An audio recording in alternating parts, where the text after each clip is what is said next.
3বারই কথাটা উল্লেখ করছি, সে ওই রেকর্ডিংটা নিয়ে তারেক সিদ্দিকীর কাছে নিয়ে গেছে যে আমার কোর্সমেট এরকম যে বলছে আওয়ামী লীগকে, আর তাকে আপনারা বসায় রাখছেন ওসিএসইউ ঢাকা।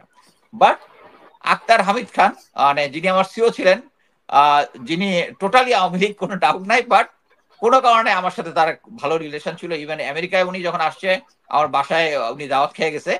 উনি আমাকে পছন্দ করতেন, কারণ ইভেন আমি যখন ওসিএসইউ ছিলাম ওনার 3টা আদেশ আমি অমান্য করছি।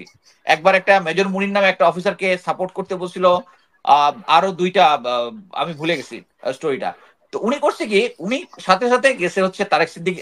আচ্ছা, আমার ওই রেকর্ডিংটা পায় তারেক সিদ্দিকী হামিদ স্যারকে ডাকছে। হামিদ স্যারকে ডাকার পরে বলছে যে এই যে তোমার অফিসার এই কথা বলতেছে আওয়ামী লীগকে পছন্দ করে না। তো আক্তার হামিদ স্যার তো আমাকে ভালো মতো চিনে। উনি উনি নিজের মানে আর্মির গাড়িটা প্রাইভেট কারে আমার ছোট বোনকে নিয়ে তার শ্বশুরবাড়িতে নামাই দিতে যাচ্ছি, হঠাৎ করে ফোন আসলো, বললো যে মুস্তাফিজ একটু কুইক টাইম অফিসে আসো। That was holiday. বললো যে তোমাকে হয়তোবা ময়মনসিং যেতে হবে আজকে আমার সাথে। তা আমি বললাম নিশ্চয়ই জরুরি কিছু। সো আমি আমার বোনকে ড্রপ করে দিয়েই সাথে সাথে অফিসে আসলাম। অফিসে এসে দেখলাম যে একটা কনফারেন্স ছিল, কনফারেন্সটা মাত্র ব্রেক হলো। এর মধ্যে বের হলো যে 11 নং কোর্সের আতাউল হাকিম হাসান সরোয়ার যে আছেন একজন, এই রিটায়ার করছে কয়েকদিন আগে, লেফটেন্যান্ট জেনারেল ছিল। জি জি জি, লেফটেন্যান্ট জেনারেল আতাউল হাকিম। আতাউল হাকিম, আতাউল হাকিম স্যার তখন বোধহয় ডিজিএফআই তে ছিলেন। উনি একটা গ্রুপ নিয়ে ওখানে আসলেন। তা আমাকে তখন আমি আসার পরে আমাকে হামিদ স্যার ব্রিফ করলেন। বললো যে এই যে হাসিন স্যার আছে আরডকে, স্যারের 2টা ফোন আছে, 2টা ফোনে এটা দিয়ে উনি কিছু ওই যে হিলট্রাক্সে যে সমস্ত জঙ্গিদের সাথে আগে উনি অপারেশন করছেন, একজনের সাথে যোগাযোগ রক্ষা করেন। উনি কয়েকবার তাদের সাথে দেখা করতেও গেছেন, এবং আমরা গোয়েন্দা যেটা বলি আর কি, ডিসক্রিটলি একজনের সাথে দেখা করার জন্য, মানে কেউ পিছনে ফেউ আছে কিনা চেক টেক করে, সার নাকি হয়ে চেক টেক করে এরকম তার সাথে দেখা করতে গেছে এরকম। এবং আমাদেরকে আজকেই রাতে আমরা এখন রওনা দেবো ডিজিএফআই এর একটা টিম সাথে। আমি বললাম স্যার এটা যদি ডিজিএফআই হয় তাহলে আমাদের যাওয়ার দরকার কি? কয় না, এটা যেহেতু ক্যান্টনমেন্টের ভিতরে এই জন্য আমাদের। আমি বললাম স্যার তাহলে তো ওসিএসইউ ময়মনসিং আছে।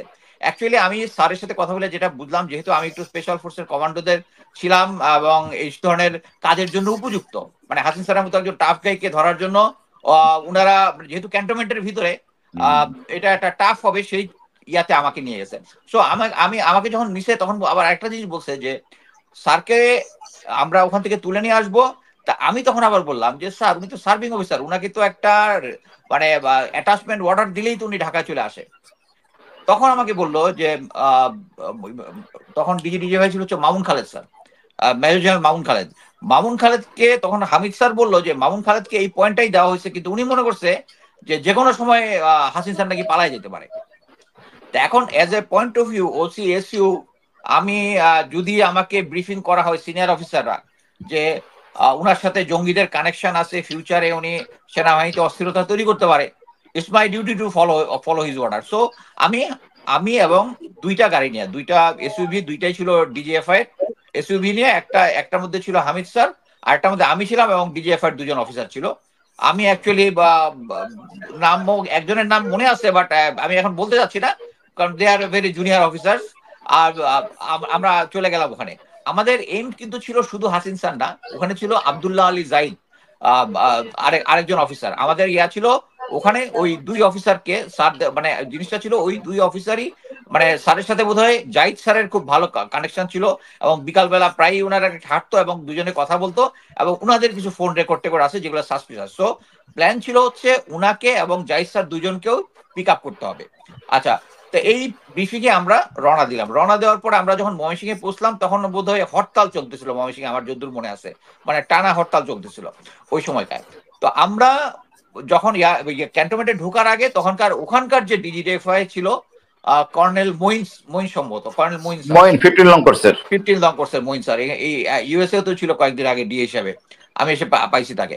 তো মইন স্যার অ্যাকচুয়ালি উনি যখন শুনছে ক্যান্টনমেন্ট থেকে ইয়া করে দেবো, he got কাবাবি, he was afraid যে ক্যান্টনমেন্টের ভিতরে এরকম একটা সিচুয়েশন হইলে উনার উপর ব্লেমটা আসবে। মানে জিনিসটা হচ্ছে আমরা অ্যাকচুয়ালি সেনাবাহিনীতে চাকরি করেছি, সিনিয়র আদেশ দেয়, রাইট অর্ডার যদি হয় মানে আমরা তা পালন করব।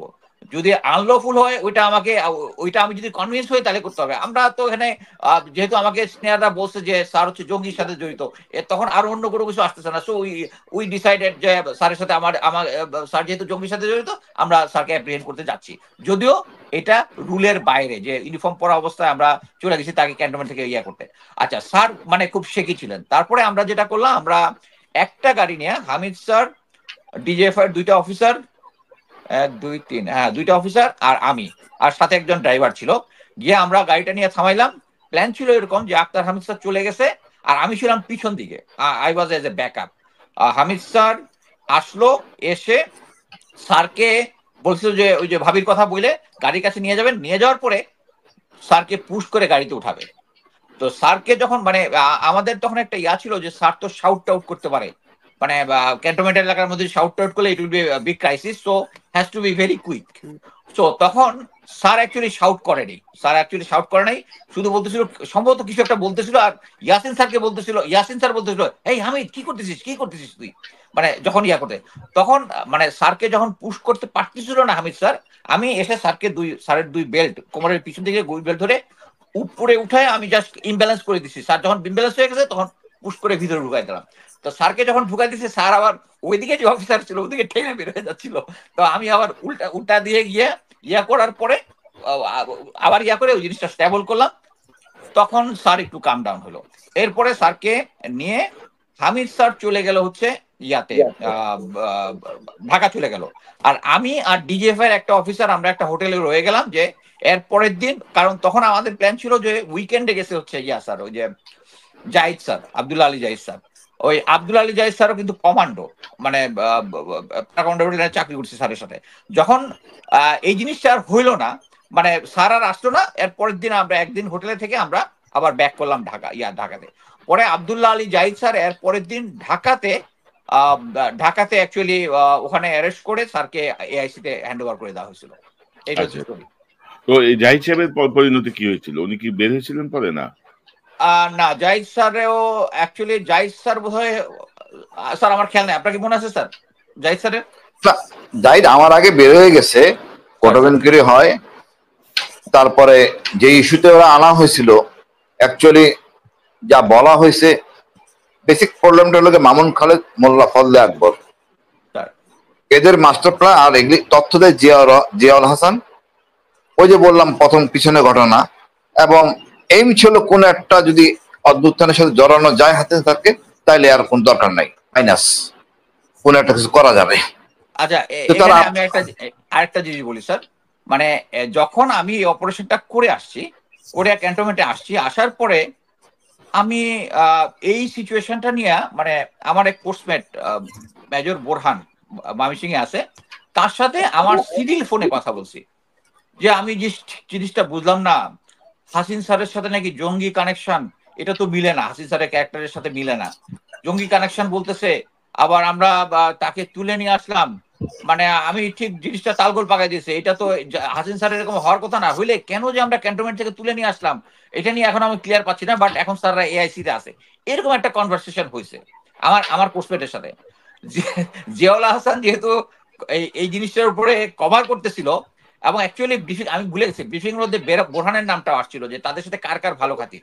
ওই মেজর বোরহান স্যারকে তো নিশ্চয়ই, বোরহানকে তো নিশ্চয়ই স্যার চিনেন স্যার, হ্যাঁ, যে বোরহান স্যারের সাথে বোরহান আমার পোস্টমেট, ওই বোরহানের ফোন ট্র্যাকিং হচ্ছিল, ওখানে আমার সাথে তার কনভারসেশনটা হয়েছে। আচ্ছা, ওখানে আমি 2বার বা 3বার সম্ভবত আমি বলছিলাম যে আওয়ামী লীগের অনেক কিছুই আমি পছন্দ করি না, এই কথাটা বলছিলাম আর কি। এই কথাটাকে কোট কইরা যে আওয়ামী লীগের অনেক কিছু আমি পছন্দ করি না, বাট এই জিনিসটা যে করছে, মানে কোন একটা রিলেটেড এই করছে কি, উনি বলছে যে মোস্তাফিজকে আমি এমপ্লয় করছি বোরহানের সাথে কথা বলার জন্য, মানে উনি একটা মিথ্যা কথা বলছে, মিথ্যা কথা বলছে আমাকে সেভ করার জন্য, যে সেভ করার জন্য। তো মিথ্যা কথা বলার পরে এটা নিয়ে আর কোনো কিছু হয় নাই। বাট জিয়া আমারে এর 15 দিন পরে আমাকে বলছে, এই ফোনে এই ধরনের কথাবার্তা, কিন্তু এই ধরনের কোনো গুরুত্বপূর্ণ কথাটা বলিস না, দ্যাটস ফিনিশ।